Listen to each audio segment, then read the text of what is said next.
Hi there, everybody. I am Bart, the co-founder of Intentional Churches, and I just wanted to show you a way of thinking and maybe an exercise your team could go through right now that could really help during this COVID season when so many things are on pause in our churches, and we have an opportunity to basically evaluate everything anew and then bring back online those things that matter most to the strategy, knowing that when we come out of COVID, things are going to be different. We know that. Church is going to look different, but could be a way of thinking all the time. I think the Lord has given us kind of a moment, a pause, a new interim sort of normal where we can predict how things are going to be for the next few months. And then we're slowly going to come out of this back into kind of a new normal where digital church may be a significant part of most every church's ministry. But what could we be doing right now? What decisions could we be making? So I'm going to show you a way of thinking, and actually this way of thinking is embedded into Church OS. It's a thing we teach churches, a platform we teach churches to run on in terms of church leadership all the time. It's multifaceted, and this kind of thinking is all baked into it, and it's got to be a key way your church thinks, period, I think, long term. So let me show you how it works. I would probably call this, I'm going to call this right now the chart COVID cleanup. Okay, that's what I would call it. And you could do this on a whiteboard. You could throw a piece of paper on the wall like this. Now, I'm going to show you a concept of how teams can create incredible conversations that lead to really healthy tension. And in that tension are really great, courageous decisions. So on the top, I would say, what's the mission of every church? We teach this in Church OS. It's great, the great commission, more and better disciples. We also talk about the tension of double vision. And we're not going to talk a lot about how to develop double vision, but I think now you should be visioning what would double impact look like. It'd be encouraging to your team, setting horizons down the road as you're coming out of COVID of what double impact could look like. But just dream what double impact from where you were pre-COVID could look like coming out. Now everything's on pause. I want to analyze everything against Great Commission and double vision, impact or contribution. That's the first thing I'm going to put in tension on this chart. So on the left side would be items that have low impact, and on the right side would be items that I would chart that would have high impact. All right. And then on this side of the chart, we're going to think of this word called resources. Okay.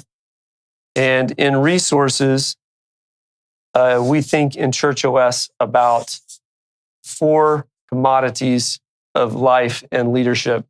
And that is you have time, you have effort, you have money, and you have people's attention. We believe that's the 4th commodity you have to be thinking about.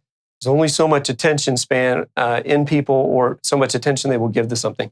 So when you put these things in tension, low and high, and you just put an item on the board, okay?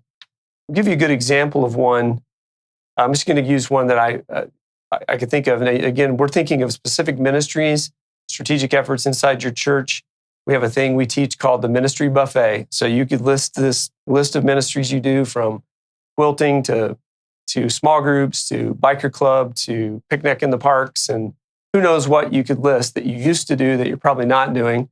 Well, let's put one on the board that I thought was interesting. I was working with the church that they need to think through this idea of having a biker club, a group of folks that ride together, for instance. Well, maybe pre-COVID, biker club didn't take that many resources, but I can't say it was really all that impactful. But right now, because everybody wants to be outside and people are really open to an invite and wanting to be with people, biker club might have moved from low opportunity on Great Commission to high opportunity. And it doesn't really take all that much to promote it and get it out there. It just takes leadership and some effort. So I would chart potentially biker club in this quadrant over here and say, you know what?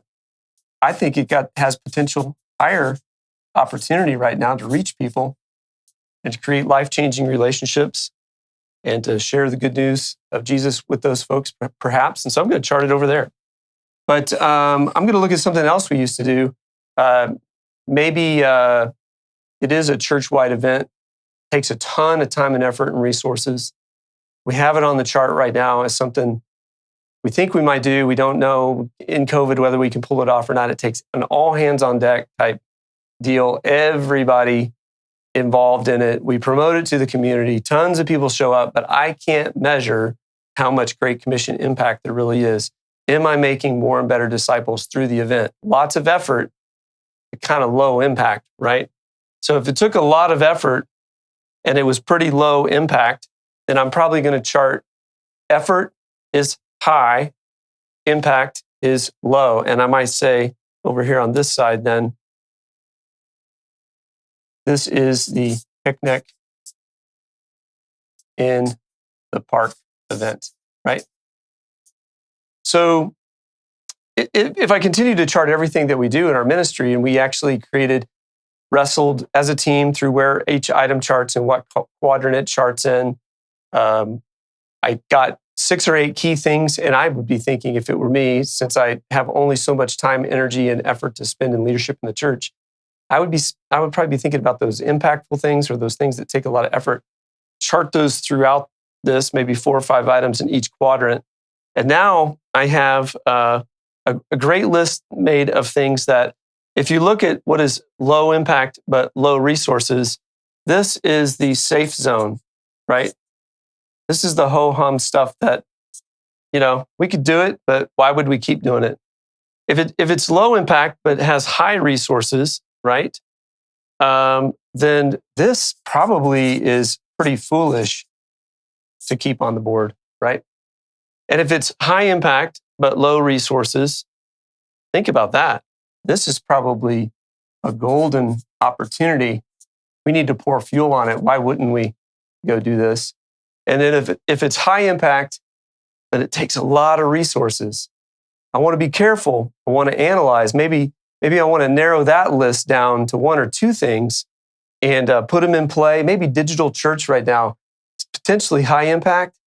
We got to go learn a lot about it. We got to buy some equipment to get it done.